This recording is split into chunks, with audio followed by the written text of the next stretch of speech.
부르고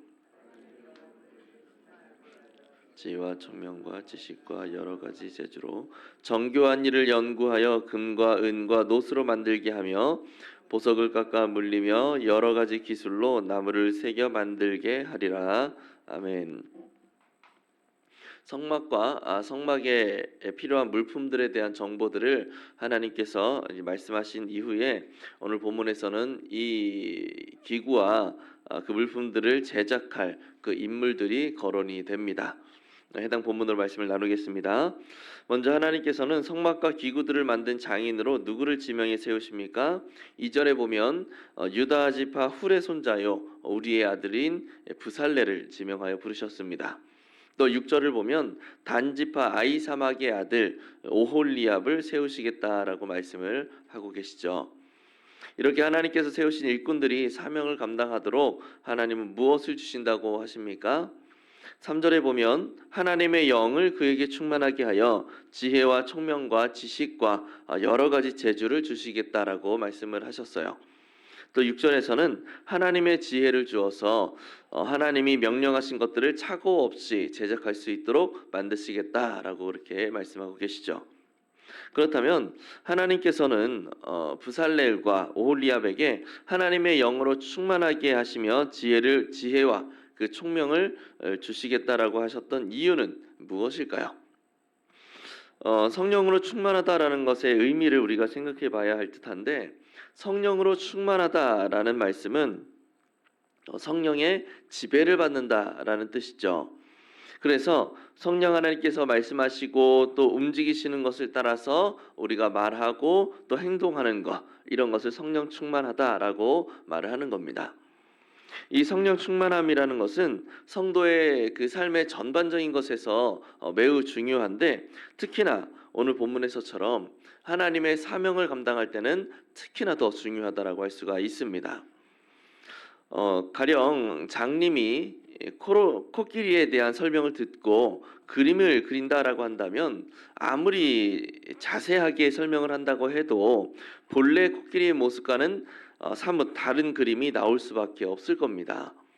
마찬가지로 하나님께서는 이 성막과 이 성막 기구들에 대해서 그림으로 보여주시는 게 아니라 말로 설명을 해주고 계세요. 그러면 어떻게 될까요? 하나님이 본래 의도하셨던 모양과 다를 수밖에 없는 거죠. 하지만 하나님께서 의도하셨던 그 모양과 그 배치들이 다르면 안 되는 겁니다. 왜냐하면 성막의 그 구성 하나하나, 그 성막에 사용되는 기구들의 그 모양 하나하나, 그 배치 하나하나가 모두 그 의도와 영적인 의미가 있기 때문에 그런 것이죠. 따라서 하나님의 의도하신 그 모습 그대로 제작이 되어야 되는 거예요. 그러면 어떻게 해야 되겠습니까? 하나님께서 직접 그 모양을 보여주시면 되는 겁니다. 그 역할을 성령 하나님께서 하시는 거죠. 성령의 충만함을 받은 이 부살렐과 오홀리압이 모세로부터 그 성막과 기구들에 대한 설명을 들을 때 성령 하나님께서 그들의 마음에 그 모양이 떠오르게 하시고 그 배치가 떠오르게 하셔서 정확하게 하나님의 의도하신 모양과 규격으로 제작할 수 있도록 도와주시는 거예요. 성막 제작은 사실상 성령이 충만하지 않으면 불가능한 일이었던 거죠. 우리 느낀 점을 한번 넘어가 보겠습니다. 하나님께서 사명을 맡기시면서 성령 충만과 감당할 능력을 채워주시는 것을 보며 무엇을 느낍니까? 아마도 모세가 설명하는 이 성막의 이미지들을 들을 때 부살렐과 오홀리압을 제외하고는 굉장히 막연하고 막막한 생각이 들지 않았을까 싶어요.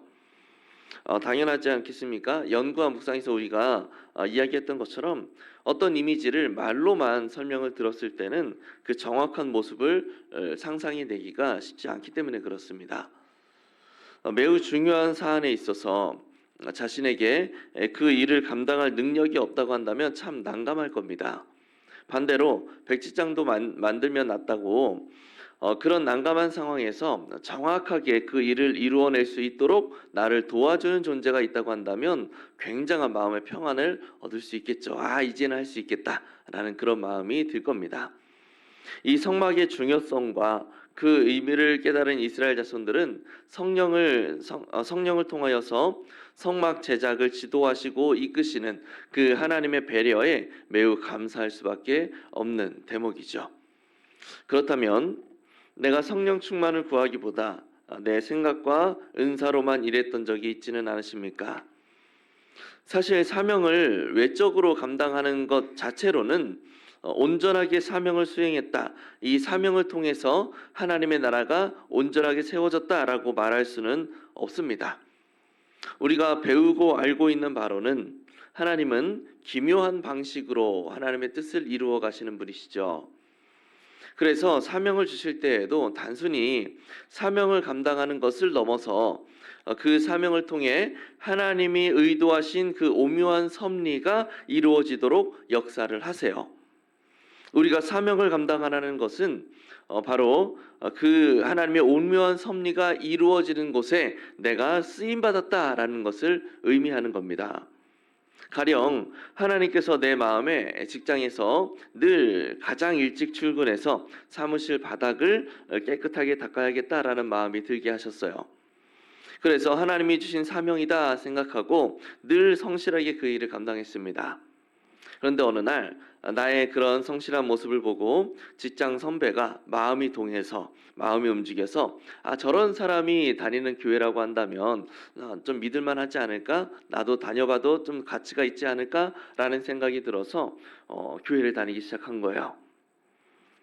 알고 보니 하나님께서는 이 직장 선배를 하나님께로 부르시기 위해서 나에게 그 바닥을 청소하고자 하는 마음을 주셨던 거죠.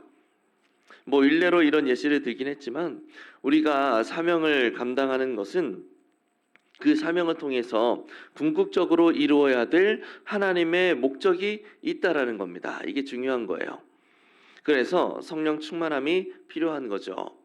우리의 우매한 지혜로는 하나님의 깊고 오묘한 섭리와 그 목적을 알 수가 없기 때문입니다. 사람의 능력과 우리의 이해력으로는 결코 성막의 기구들을 원래의 목적과 원래의 디자인대로 만들어낼 수 없는 것처럼 우리에게 주어진 사명을 하나님이 의도하시고 목적하신 바를 이루는 방향으로 이루어가도록 도우시는 성령님의 인도하심이 반드시 필요한 거예요. 그래야 우리가 사명을 감당할 때 이 사명 감당하는 일을 통해서 하나님의 본래 목적을 이루어낼 수가 있는 거죠. 우리 안에 임재해 계시는 성령 하나님께서 그것을 도와주시는 겁니다.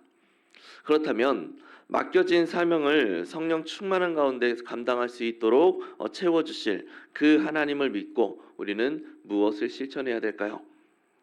이렇게 성령 하나님께서 우리 마음 가운데 지도해 주심으로 우리에게 주어진 사명을 도와주고 계신다면 이제 우리 측에서 해야 될 실천은 이 사명을 통해서 내가 이루어야 될 것이 무엇인가를 깨닫는 일입니다. 하나님께서 이 사명을 나에게 주신 목적이 무엇인가?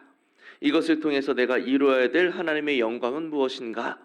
이 사명을 통해 하나님의 나라를 아름답게 세워가기 위해서 내가 특별히 더 힘써야 될 부분은 무엇인가 하는 이런 것들을 고민하면서 깨달아가는 일이 필요한 거죠.